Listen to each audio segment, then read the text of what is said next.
Hello, Bacho. Let's read the question. The question says, which of the following methods can be used to obtain highly pure metal which is liquid at room temperature? Electrolysis, chromatography, distillation, zone refining. So question में हमको ये पूछा गया कि हमारे पास क्या है, कुछ कुछ मेथड्स होता है, electrolysis, chromatography, distillation and zone refining. इनमें से कौन सा मेथड हम लोग यूज कर सकते हैं हाईली प्योर मेटल को एक्सट्रैक्ट करने के लिए या फिर सेपरेट करने के लिए? Right. So the metal must be in liquid. The metal जो होगा वो क्या होगा, लिक्विड होगा at room temperature. So the key concept of this question is extraction of extraction of liquid metal, liquid metal which is at room temperature. So हम जानते हैं कि हमारे पास क्या है, एक मेटल है जो कि रूम टेम्परेचर पे लिक्विड है, और वो क्या है, वो है Ag, मरकरी। नाउ मरकरी का कुछ कैरेक्टरिस्टिक्स जानते हैं पहले तो। जो हमारे पास क्या होता है, जो मरकरी होता है उसका बॉइलिंग पॉइंट क्या होता है, Bp क्या होता है, boiling point of the metal is less, right? Less for I mean less in compared to what molecule? Boiling point is less compared to the impurity. So less than the boiling point of impurity. Now, for example, zinc, cadmium, mercury. इन सब के case में क्या होता है, यही होता है। Impurity के कंपेयर में क्या होता है, बॉइलिंग पॉइंट लेस होता है। नाउ हमारे पास जो मरकरी होता है उसमें क्या होता है, मरकरी में actually mercury has non volatile impurity, non volatile impurity,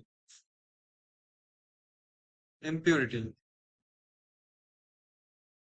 and therefore हम जानते हैं डिस्टिलेशन एक ऐसा प्रोसेस होता है जो प्रोसेस यूज किया जाता है when boiling point of the metal is less than the impurity of the I mean less than the boiling point of the impurity. जब मेटल के बॉइलिंग पॉइंट से क्या होगा, इम्प्योरिटी का बॉइलिंग पॉइंट क्या होगा, ज्यादा होगा, तब हम लोग यूज कर सकते हैं डिस्टिलेशन मेथड। डिस्टिलेशन तब क्या होगा, जब मैं एक सिस्टम सिस्टम के अंदर में इसको लेके, फॉर एग्जांपल आरबी के अंदर में इसको लेके मिक्सचर को अगर मैं बॉयल करूं, सपोज कंडेंसर लगा हुआ है हमारा, ठीक है, जब मैं इसको हीटिंग मेंटल पे मैं इसको अगर हीट करूं, देन वी विल गेट हमारा जो मेटल है, मतलब जो मरकरी है, प्योर मेटल है, वो क्या होगा, डिस्टिल आउट होके दूसरी जगह पे कंटेनर पे हम उसको कलेक्ट कर लेंगे, ठीक है। तो क्या होगा, हमारे पास प्योर मरकरी मिल जाएगा, ठीक है। और जो इम्प्योरिटी होगा वो यहाँ पे ही रह जाएगा, हमारा जो आरबी है। बट इसके लिए हमको जो टेम्परेचर रखना होगा, वो टेम्परेचर मरकरी का जो बॉइलिंग पॉइंट है उसमें ही रखना होगा, ठीक है। या फिर मरकरी से ज्यादा रखना होगा, इम्प्योरिटी के बॉइलिंग पॉइंट से कम बॉइलिंग पॉइंट जो टेम्परेचर है उसमें रखना होगा। जैसे कि इम्प्योरिटी ऊपर ना जाए, ओनली मरकरी ही ऊपर जाए, ठीक है। तो हम इसको ऐसे कलेक्ट कर सकते हैं बहुत आसानी से डिस्टिलेशन प्रोसेस के माध्यम से। नाउ तो distillation is going to be the answer of this question, C is the answer. बात करते हैं बाकी जो हमारे पास प्रोसेस होता है, जैसे कि इलेक्ट्रोलिसिस।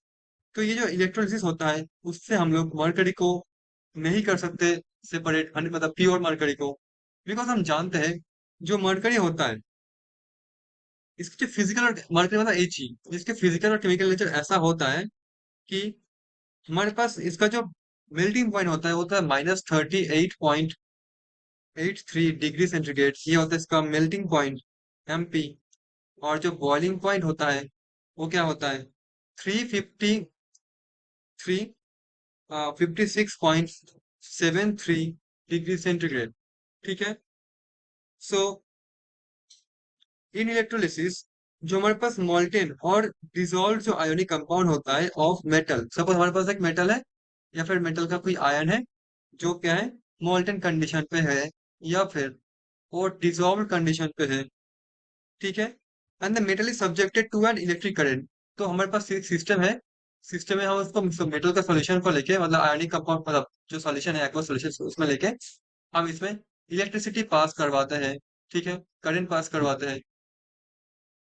उससे क्या होगा, मेटल जो इसमें से क्या होगा, मेटल आयन रिड्यूस्ड होके एक जो हमारे पास कैथोड है उसमें क्या होगा, सेटल डाउन हो जाएगा। कैथोड के ऊपर एक लेयर बन जाएगा मेटल का। बट मरकरी में ऐसा बिल्कुल नहीं होता। In case of mercury, because it is a liquid, mercury is liquid itself in room temperature, तो क्या होगा, मरकरी के केस में it does not form a solid deposit on the cathode, क्योंकि रूम टेम्परेचर पे सॉलिड बनेगा ही नहीं। ये सॉलिड बनता है below -38.83 degree centigrade. So it doesn't deposit on the cathode like most other metal do. Instead, it remains in this liquid form. तो ये कोई भी इलेक्ट्रोड के ऊपर जमा नहीं होगा, इसलिए लिक्विड फॉर्म पे रहता है। तो electrolysis is not a good way to extract pure mercury. So इसी के कारण इलेक्ट्रोलिसिस कैंसिल हो गया। नेक्स्ट है हमारे पास क्रोमाटोग्राफी। नॉर्मली जो क्रोमाटोग्राफी होता है उसका लिमिटेशंस होता है। Chromatography, so chromatography is ineffective in quantitative analysis, quantitative analysis, ठीक। सो हमको अल्ट्रा प्योर मतलब हमको हाईली प्योर मरकरी कभी नहीं मिलेगा, क्योंकि ये क्वांटिटेटिव एनालिसिस के लिए बना ही नहीं है, ये इसका लिमिटेशन, ये पर फॉल्ट, ठीक है। Even large amount of sample के लिए भी ये काम नहीं करता क्रोमाटोग्राफी बहुत अच्छे से। इसी क्रोमाटोग्राफी। नेक्स्ट बात करते हैं जोन रिफाइनिंग। ये जो जोन रिफाइनिंग होता है उसमें क्या होता है, it can only be used, जो जोन रिफाइनिंग होता है it can only be used to purify material that have a relatively high melting point, जिसका melting point क्या है, high melting point, ठीक है।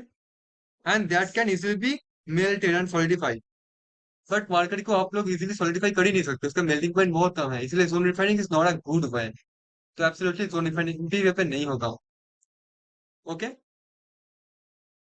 ओके, एनीवे ना, ओके, यहाँ पे जो मैं लिखा था एक पॉइंट कि मरकरी में क्या होता है, बॉइलिंग पॉइंट।